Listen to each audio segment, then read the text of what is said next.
your sparkle and your enthusiasm and like the wonder of him is like definitely a quality that you have, but it's something you created. And I would go wherever Scarlett goes, and I'd feel safe in her presence. Which is true as well.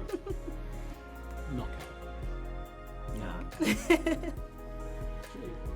Real responsibility, I think, and to paleontologists globally. Of which you are representing. Yeah. I need to practice those things. I'm not thinking of that. Hi, I'm Scarlett Johansson. And I'm Jonathan Bailey. And you are getting up close With both of us. Cosmopolitan UK. So the Jurassic franchise is so popular. What was it like stepping into these roles for you? It was surreal. I've been such a huge fan of the Jurassic universe since I was a kid, and I mean, in my dreams, I would be making a Jurassic movie. Like, if you would ask me, what movie do you want to be in for decades, I would say, I want to make a Jurassic movie, and then, like, Terminator.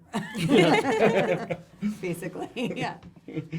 So I got one down. Terminator next. No, I'm just. But also, because you remember with Marvel, is that you couldn't have possibly dreamed that because that all happened. Yeah, that was also like nobody knew It that grew, that was. yeah. It grew, like we grew it with it, and it grew with us, and all of that. But this, like the Jurassic whole universe, has such a deep place, holds such a dear place in my heart. Yeah, and for so many people. Iconic cinema, a watershed film, I think, Yeah. the original Jurassic Park. But yeah, it's beyond wildest dreams.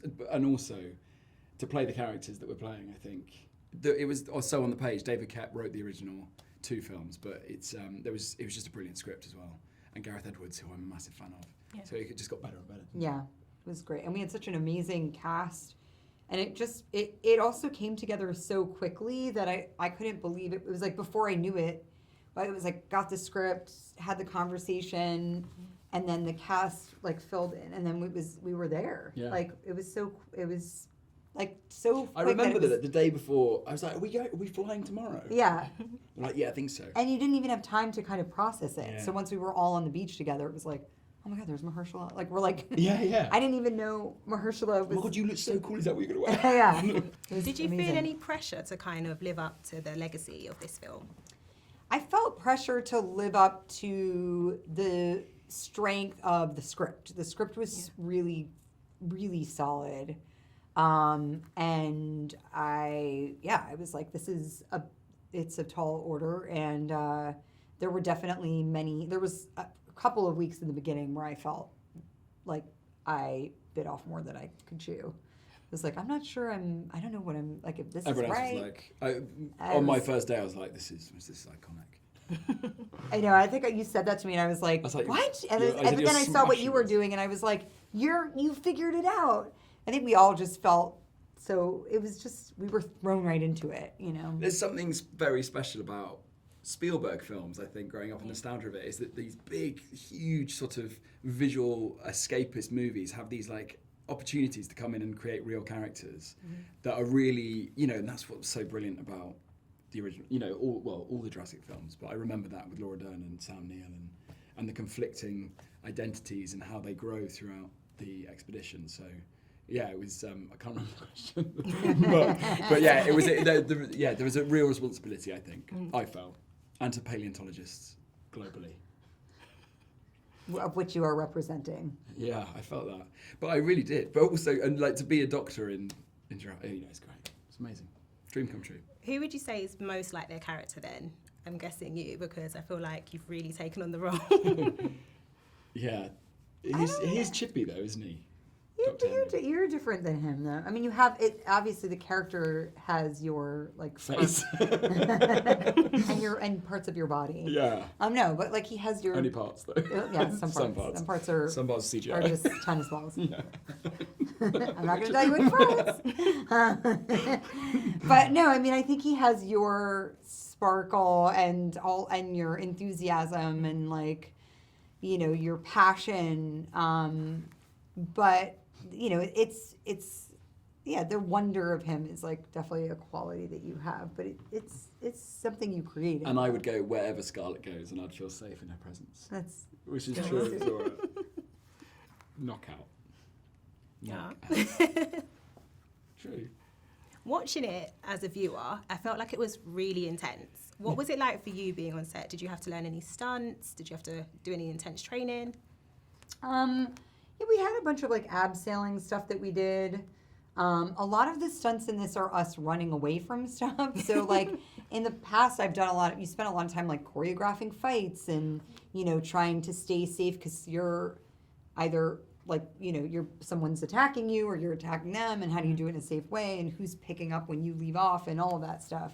But this wasn't so much of that because a lot of the stunt work that we did was running away. Yeah, and abseiling. That's one thing we did. Abseiling, Abseiling, yeah. we did a bit of prep for, didn't we? Yeah. Set individually. Yeah.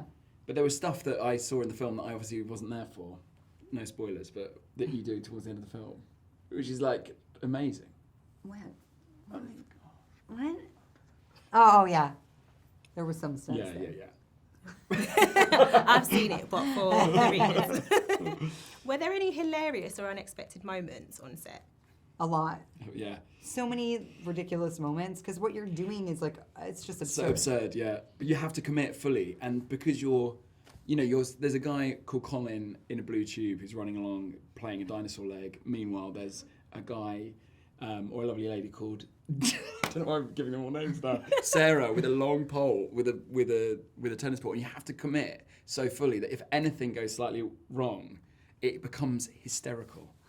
There was one sequence where I was on the boat and I lost my glasses. Oh my They God. flew off. And for some reason, Jonathan thought he should, instead of being like, cut, you know, I don't have my glasses on. I don't know if you thought they could like stick them on your head. And No, I didn't CGI or realise that they something. could have done that. That was the resolution that I've now learned. Oh, they could have? They were like, you could have just carried it. So he kept but you did carry through, but then he would carry through the scene, and then every once in a while he'd look at the camera and go like this.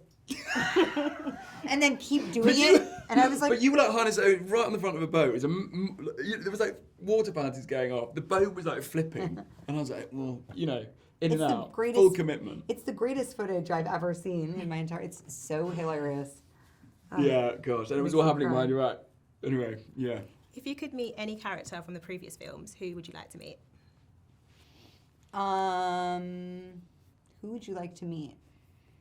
The Velociraptor? Yeah, great. Yeah. That's a great shout.